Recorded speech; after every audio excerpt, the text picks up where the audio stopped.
I'm Julie Neckley, and this is a quick video on love versus romance and astrology.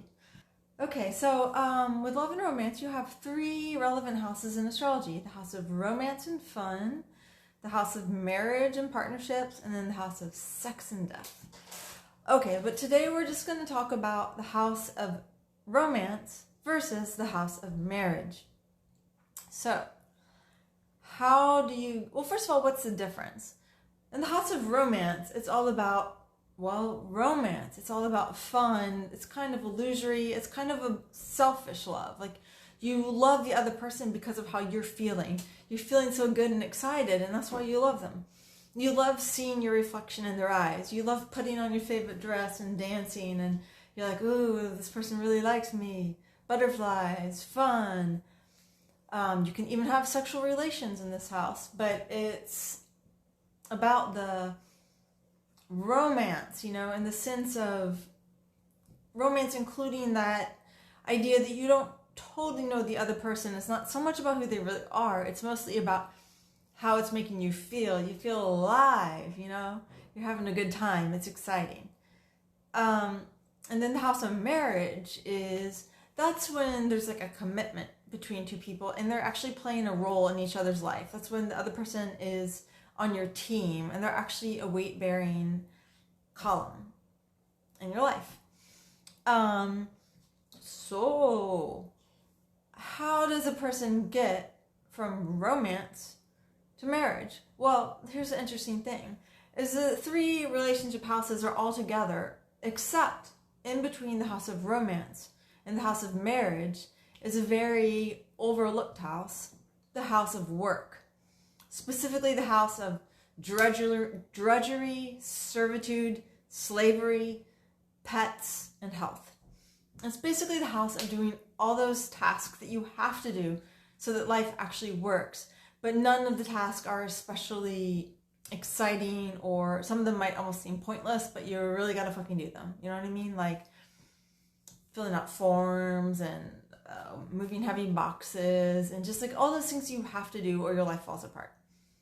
And in the house of work normally includes having to do tasks that won't even come to anything, because it's not the house of getting rewarded for your work. It's not the house of getting recognized for your work. It's not the house of results. It's just the fucking house of work. It's about the work itself.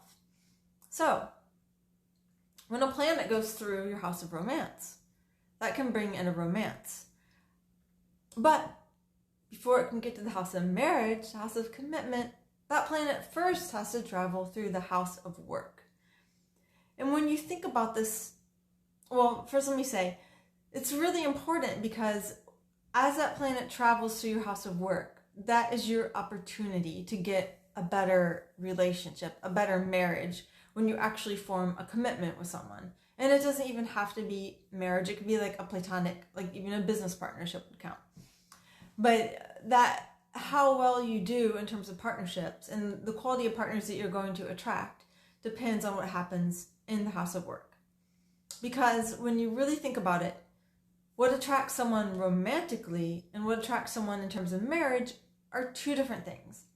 Because the house of romance is really like a one-night stand, It could be like a 69-night one-night stand, but it's still that energy of both people selfishly trying to get what they want, have a good time, feel a certain way. Marriage is a different decision. Like, we frequently have this idea that women select partners based on, like, can this person support me? How responsible are they? How rich are they? Things like that. But, and I think one thing that gets overlooked is that women don't so much care about how wealthy men are. They care more about, is this person hardworking and functional? Will they be there for me? Do they have the spirit of a servant towards me? And the thing about it is that men want the same thing.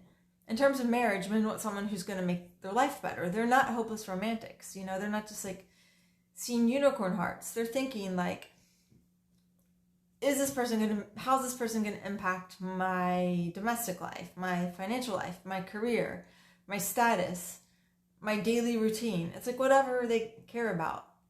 In terms of forming a partnership with a woman, they're thinking about how she can impact those things. Whereas in the house of romance, it might be like enough that you have a party dress on and they like your bubble butt, you know what I mean?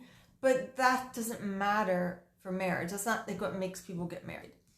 So I mean, I think that's one source of confusion. Lots of advice that people give women online about how to attract a man is really just going to attract a man who wants to, you know, court them and have sex with them for a time period until the thrill wears off and then discard them. Because things like being mysterious, being whatever, having a certain type of hairdo, that really only gets you through the fifth house, the house of romance. To get into the house of marriage requires different things. And so it requires, the men want someone who isn't going to jeopardize them, but it's actually going to make their life run more smoothly. Who won't be, basically someone who won't be a liability, who will be an asset. And so the sixth house, and that's also what business partners or any other type of partners are wanting. They aren't wanting someone with a bubble butt. They're wanting someone who they can rely on, who's going to be able to bring some value no matter what life throws at them. Because you don't know what you're going to need from a partner in advance. So it's not enough that you're a great oboe player. They need someone who's going to be adaptable and versatile in a variety of situations. Someone who's highly functional, is hardworking, and has the spirit of a servant. And so the sixth house is where we develop the spirit of a servant, so that when planets go into the house of relationships, the house of marriage, we can attract a high quality partnership, a high quality relationship, whether it's platonic or romantic. But the sixth house is kind of where what do you call that? You're testing your mettle or whatever, or building up your character, so that you are the type of person people want to be in partnership with. Because being fun, being appealing, good looking, all those things alone don't make a person want to be in partnership with you. You know, because I guess if someone's like an exotic dancer, then they're supposed to be fun and good looking, but most men don't want to be in partnerships with them because they feel like they will not be an asset. They'll be a liability. So the sixth house is where you really take responsibility and you become someone who other people will see as an asset. So what this entails is work.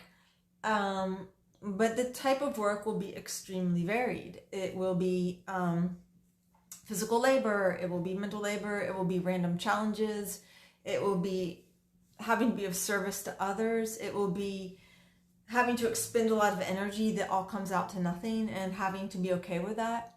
It's like it teaches you humility, it teaches you hard work, it teaches you patience, it teaches you versatility, it teaches you intelligence. It basically tests your character.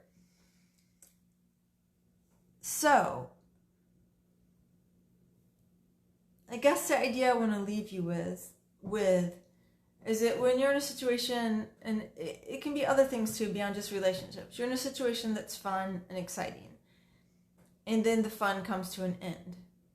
Do not believe that he has died. He is just away. What this means is you're entering a period of testing. It's a moment to travel to the next level. But to get from one level to another is the house of work, a period of testing where you basically learn to work. And you learn to be humble. And you learn to be a servant. To help others, to help yourself, to do whatever needs to be done, to be a more responsible, versatile, dependable, valuable human. So you don't want to waste that moment. You don't want to waste that moment and try to crawl back into the house of fun. You want to fully milk the house of work for all that it's worth, because it determines the sorts of partnerships that you will get in the next phase.